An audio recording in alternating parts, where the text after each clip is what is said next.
Why do I think that NIO is absolutely able to reach the all-time highs again? And why do I think that it will be doing this with an explosive move in the next upcoming months?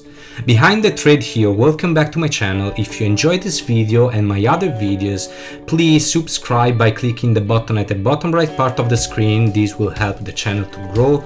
As usual, this video is based on 100% pure technical analysis, and as usual, just let me start with a quick disclaimer. I'm not a financial advisor and these are not financial advices, so please do your own study, do your own due diligence. Let's start from the weekly chart because I would like to focus today in the medium long term targets. Okay, so I'm not really focusing on the upcoming intraday possible movements, but I would like to share why I think that NIO might really explode as it did from May 2020. This is the reason why, and these are actually the reasons why. So the NIO chart in the weekly time frame shows us a perfect example of descending wedge with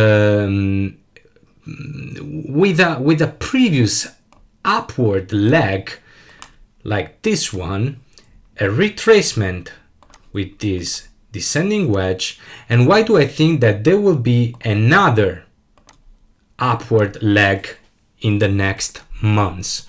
I'm going to share with you now. So as I shared with you in the previous video analysis, I'm really looking for this descending wedge to be broken anytime soon.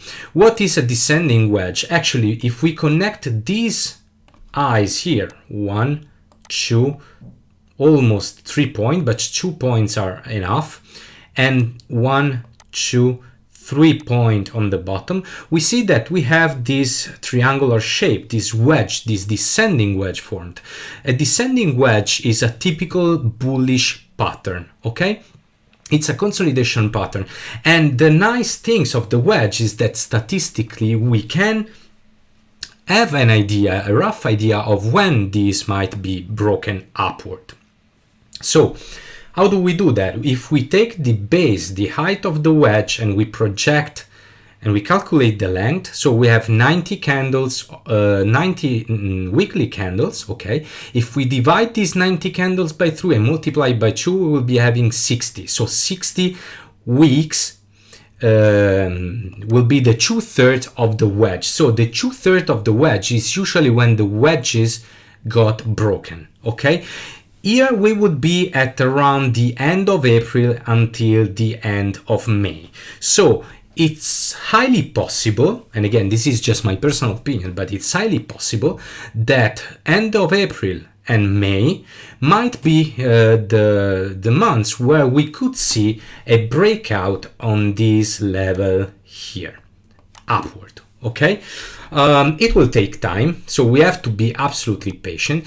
And what can we expect from the next weekly sessions? We might expect movement which kind of dance inside here. We do not know if there will be a strong upward movement or a strong downward movement. What we know is that it's highly possible that the price will not break below this and will probably not reach this before at least April, in my opinion. So we will be staying around, let's say, the 27, possibly we can even consider 26, I hope not, but let's say 27 until the 34, until probably March, April. If we are able to reach the 34, 35, so this area here before, much better for us all, guys. But in case, we just need to understand that we need to be patient because the price action needs time to mature, okay?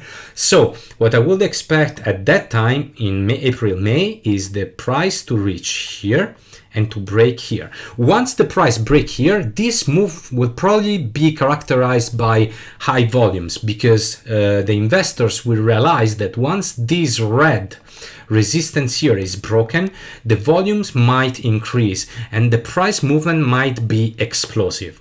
When this will happen, then we can calculate the height of this wedge, and we can project this height from the breakout point, let's say at the end of May at around $34-35. And from here we see that the target is perfectly matching with the all-time highs. That's why I think that Wish is absolutely able to do that. And we can also notice, and this is very important for everybody who is interested in technical analysis, that the volumes inside the wedge, so the volumes from the moment the wedge was created, started declining. And this is typical of the wedge formations, okay? It's typical because here the market, the investors are waiting for what? For this resistance to be reached and broken, okay? Once this will be happening, the volumes will start increasing again. And look at the volumes, guys, here at this bounce on the lower part of the wedge. Look how big the volumes were, because here the market is reacting, and it's reacting pretty strong. So these are the reasons why I strongly believe on Wish in the medium long term. We do not know if the all-time highs will be reached in 2022 or 2023, but I'm very confident that once we break this resistance line, the movement upward will be explosive. Have a great day and enjoy your weekend.